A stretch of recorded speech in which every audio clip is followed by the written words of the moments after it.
Hello friends, तो आज के इस वीडियो में हम लेके आए हैं अवकलज के अनुप्रयोग मतलब कि एप्लीकेशन ऑफ डेरिवेटिव का एक बहुत ही महत्वपूर्ण क्वेश्चन जो कि एग्जाम में बार बार पूछा गया है। चलिए देखते हैं क्वेश्चन क्या है। तो आपको इस वीडियो को स्टार्टिंग से लेकर लास्ट तक देखना, वीडियो को बीच में स्किप नहीं करना, क्योंकि बहुत ही महत्वपूर्ण क्वेश्चन को हम सॉल्व करवा रहे हैं जो कि एग्जाम में बार बार पूछे गए हैं, 5-5 नंबर में पूछे गए हैं। तो चलिए देखते हैं क्वेश्चन क्या है। क्वेश्चन है, एक स्थिर तालाब में एक पत्थर डाला जाता है और उत्पन्न तरंगे वृत्त में 4 सेंटीमीटर पर सेकंड की गति से चलती है। जब वृत्ताकार तरंगों की त्रिज्या 10 सेंटीमीटर है तो उस क्षण घिरा हुआ क्षेत्रफल कितनी तेजी से बढ़ रहा है। ये क्वेश्चन है। तो इसको सॉल्व करने के लिए सबसे पहले हम मान लेते हैं, माना किसी क्षण t समय पर वृत्ताकार तरंग की त्रिज्या r centimetre, small r centimetre तथा इसका क्षेत्रफल कैपिटल A सेंटीमीटर स्क्वायर है। तो हम यहां से चलिए देखते हैं क्या क्या दिया, पहले लिख लेते हैं।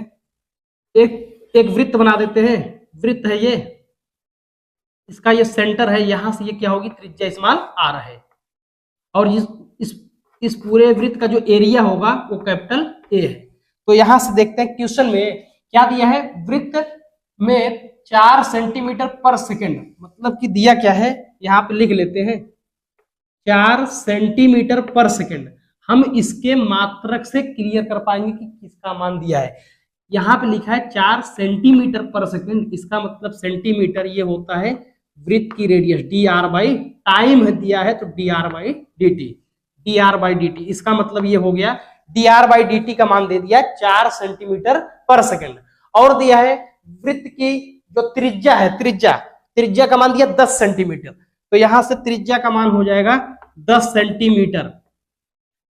ज्ञात करना है कि क्षेत्रफल कितनी तेजी से बढ़ रहा है। क्षेत्रफल कितनी तेजी से बढ़ रहा है मतलब dA बाई dt का मान ज्ञात करना है। क्वेश्चन में ये गिवन था।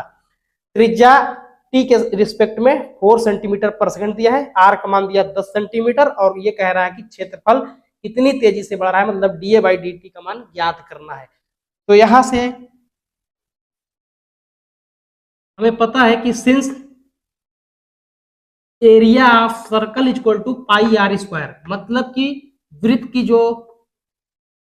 का जो क्षेत्रफल होता है वो होता है पाई आर स्क्वायर। ये फार्मूला होता है। अगर आपको ये फार्मूला पता है तो बड़े आसानी से इस क्वेश्चन को सॉल्व कर सकते हैं। और ये क्वेश्चन 5 नंबर में पूछे गए हैं। तो यहाँ से a बराबर पाई आर स्क्वायर होता है। हमें फाइंड करना dA बाई dt, इसका मतलब हम दोनों पक्षों में t के सापेक्ष अवकलन कर देंगे, मतलब कि differentiation, both side differentiation with respect to x, मतलब हम लिख देंगे दोनों पक्षों में x t है तो t के सापेक्ष, दोनों पक्षों में t के सापेक्ष अवकलन करने पर, t के सापेक्ष अवकलन करने पर जब हम दोनों पक्षों को t के सापेक्ष अवकलन करेंगे तो हो जाएगा d by dt of a equal to pi constant term में बाहर कर लेते हैं d by dt of r square.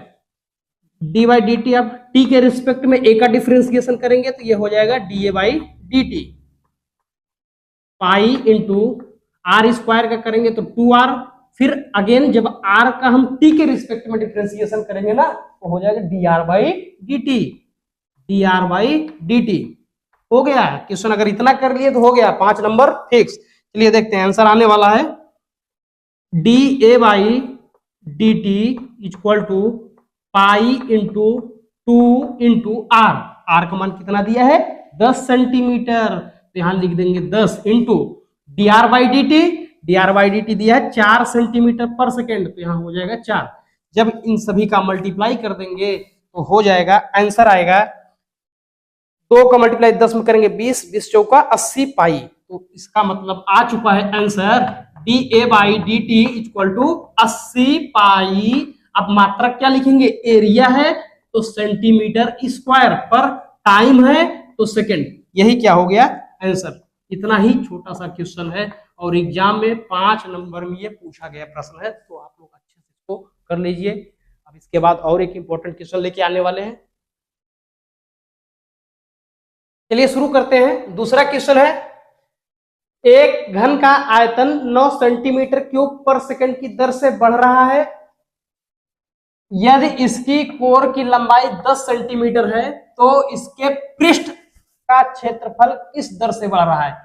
ये बोर्ड एग्जाम 18, 20, 22 लगातार पूछा गया क्वेश्चन है और ये क्वेश्चन 8 नंबर में है और इस बार भी मतलब 2025 बोर्ड एग्जाम में भी ये क्वेश्चन आएगा, जरूर आएगा और 100% आएगा। क्वेश्चन क्या है एक बार फिर से देख लेना आप लोग। चलिए शुरू करते हैं, इसको सॉल्व करते हैं। तो सबसे पहले इसको हम मान लेते हैं, कह रहा है एक घन का आयतन है, तो पहले हम सबसे पहले एक घन बना लेते हैं। एक घन बना लेंगे,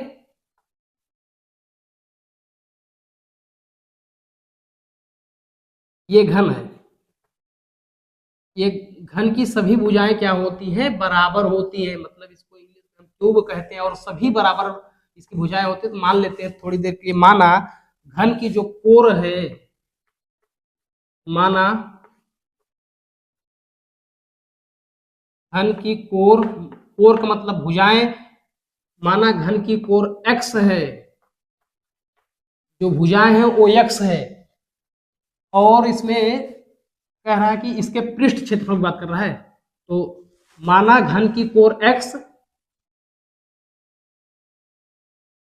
तथा पृष्ठ क्षेत्रफल, पृष्ठ क्षेत्रफल कैपिटल S, घन की कोर x और पृष्ठ क्षेत्रफल कैपिटल S तथा घन का आयतन, घन का आयतन V है, V है। तो अब देखते हैं, चलिए देखते हैं क्या दिया है। हम मान लेंगे पहले, ये मान लिए घन है, घन की सभी कोर क्या होती है, बराबर होती है। माना घन की कोर x है और जो पृष्ठ क्षेत्रफल हो कैपिटल S है तथा घन का जो आयतन है कैपिटल V है। तो क्वेश्चन में क्या दिया है पहले उसको लिखते हैं। क्वेश्चन में दिया है घन का आयतन 9 सेंटीमीटर क्यूब पर सेकंड, मतलब यहाँ पे लिख लेंगे 9 सेंटीमीटर क्यूब पर सेकंड। हम इसके मात्रक से पता करेंगे कि किसका मान दिया है। तो जो यहाँ पे सेंटीमीटर क्यूब मात्रक है ना, तो मात्रक सेंटीमीटर क्यूब ये आयतन का होता है, तो इसका मतलब ये मान दिया है dv बाई dt का। dv बाई dt का मान दिया है 9 सेंटीमीटर क्यूब पर सेकंड और कह रहा है क्वेश्चन में कि इसकी कोर की लंबाई 10 सेंटीमीटर दिया है, कोर, और हम यहाँ कोर को माने हैं x, इसलिए ये हो जाएगा x बराबर 10 सेंटीमीटर। और क्या है, इसके पृष्ठ क्षेत्रफल किस दर से बढ़ रहा है। पृष्ठ क्षेत्रफल मतलब कि ds बाई dt, ये फाइंड करना है। क्वेश्चन दिया dv बाई dt का मान दिया है, x का मान दिया है, ds बाई dt का मान ज्ञात करना है और ये क्वेश्चन बोर्ड एग्जाम में 8 नंबर में पूछा गया प्रश्न है। क्वेश्चन बहुत इजी है, बस एक बार अच्छे से आप लोग इसको शुरू से लास्ट तक देखेंगे, नहीं समझ में आएगा बैक करके देख लेंगे, बहुत अच्छे से क्लियर हो जाएगा। और ये हर बार यहाँ से क्वेश्चन एग्जाम में आएंगे और आते भी हैं। चलिए देखते हैं। अब सॉल्व करने के लिए घन का आयतन, घन का आयतन जो होता है वो होता है साइड्स का क्यूब, मतलब x क्यूब होगा क्योंकि इसकी सभी भुजाएं बराबर होती हैं। ये होता है इसका फार्मूला, ये इसका हो जाएगा फार्मूला। जो क्वेश्चन है, क्वेश्चन में दिया dv बाई dt, मतलब हम करेंगे क्या, इसी को दोनों पक्षों को हम t के सापेक्ष डिफरेंशिएट कर देंगे। दोनों पक्षों में t के सापेक्ष अवकलन करने पर तो d by dt of v equal to d by dt of x cube. v का t के रिस्पेक्ट में डिफरेंशिएशन करेंगे तो dv बाई dt हो जाएगा और जब x क्यूब का t के रिस्पेक्ट में करेंगे पहले x पावर n का फार्मूला लगाएंगे, x पावर n का डिफरेंशिएशन होता है n x की पावर n माइनस 1, मतलब जो पावर है आगे आ जाएगा। 3x की पावर 3 माइनस 1 मतलब 2। अब x का t के रिस्पेक्ट में करेंगे तो हो जाएगा dx बाई dt। अब जो जो वैल्यू दिया है उसको हम रखेंगे।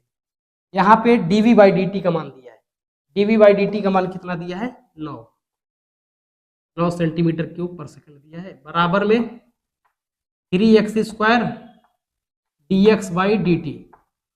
तो यहाँ से dx बाई dt बराबर जब निकालेंगे तो ये 3 से कैंसिल हो जाएगा, 3 1 जा 3, 3 जा 9, 3 1 कम 3, 3 3 का 9। इसका मतलब dx बाई dt का मान आ जाएगा 3 बटे x स्क्वायर, इसके नीचे हो जाएगा। x है मतलब सेंटीमीटर पर सेकेंड। इक्वेशन इसको हम फर्स्ट मान लेते हैं। अगेन अब यहां पे पृष्ठीय क्षेत्रफल की बात कर रहा है। जो क्यूब होता है, घन होता है, उसकी 6 फेसेस होते हैं, 6 फेसेस बराबर होते हैं। और जो अगर ऊपर वाले फेस की बात करेंगे तो उसकी लेंथ एंड ब्रेड्थ सेम होती है, तो उसका जो एरिया हो जाएगा लेंथ इंटू ब्रेड्थ मतलब x इंटू एक्स स्क्वायर। ऐसे 6 फेसेस होते हैं, तो इसका जो पृष्ठीय क्षेत्रफल हो जाएगा 6x स्क्वायर। तो जो घन का पृष्ठीय क्षेत्रफल हम यहां से लिख देंगे, घन का पृष्ठीय क्षेत्रफल S बराबर 6x स्क्वायर। ये भी क्या है, फार्मूला है। किसका फार्मूला है? तो ये घन का पृष्ठीय क्षेत्रफल, घन का पृष्ठीय क्षेत्रफल होता है 6a स्क्वायर। यहाँ पे साइड x माने है इसलिए x स्क्वायर हो जाएगा।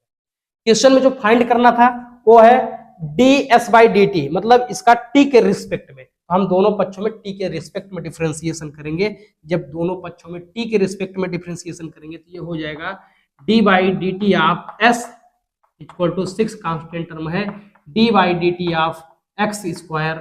यहां से यस का t के रिस्पेक्ट में हो जाएगा ds/dt equal to 6 x square का करेंगे तो 2x, फिर x का t के रिस्पेक्ट में करेंगे तो क्या हो जाएगा dx/dt। अब यहां से सारी वैल्यू चलिए पुट करते हैं, हो जाएगा ds/dt equal to 6 into 2 into x का मान यहाँ पे दिया था 10 सेंटीमीटर। ये 10 सेंटीमीटर लंबाई दिया है इसके, एक कोर की 10 सेंटीमीटर। ये हो जाएगा 10 इंटू dx/dt का मान हम यहाँ समीकरण 1 से कितना आया, 3/x square, 3/x square. x का मान है 10 तो यहाँ पे लिख देंगे 10 गुणे 10। एक 10 से ये 10 कैंसिल हो जाएगा। ये हो जाएगा ds/dt इक्वल टू, इसका मल्टीप्लाई करेंगे 6 दूनी 12 बरतियां 36 अपान में 10। मात्रक की बात करेंगे तो यह सरफेस एरिया है तो सेंटीमीटर स्क्वायर अपान में टाइम है सेकंड। जब हम 36 में 10 से डिवाइड कर देंगे तो हो जाएगा answer ds/dt equal to 3.6 centimetre square पर second. Very most important question, और ये क्वेश्चन बोर्ड एग्जाम में 8 नंबर में पूछे गए थे। 8 नंबर में डियर, 8 नंबर में इतने आसान क्वेश्चन पूछे जाते हैं। बस अच्छे से एक बार प्रैक्टिस कर लोगे तो एग्जाम में जरूर क्वेश्चन को सॉल्व कर पाओगे। जल्दी से इसको लिखो। तो फ्रेंड्स लिख लिए हैं, तो कैसा लगा आज की क्लास? आज की क्लास में हम बहुत ही महत्वपूर्ण 2 क्वेश्चन को सॉल्व कराए हैं और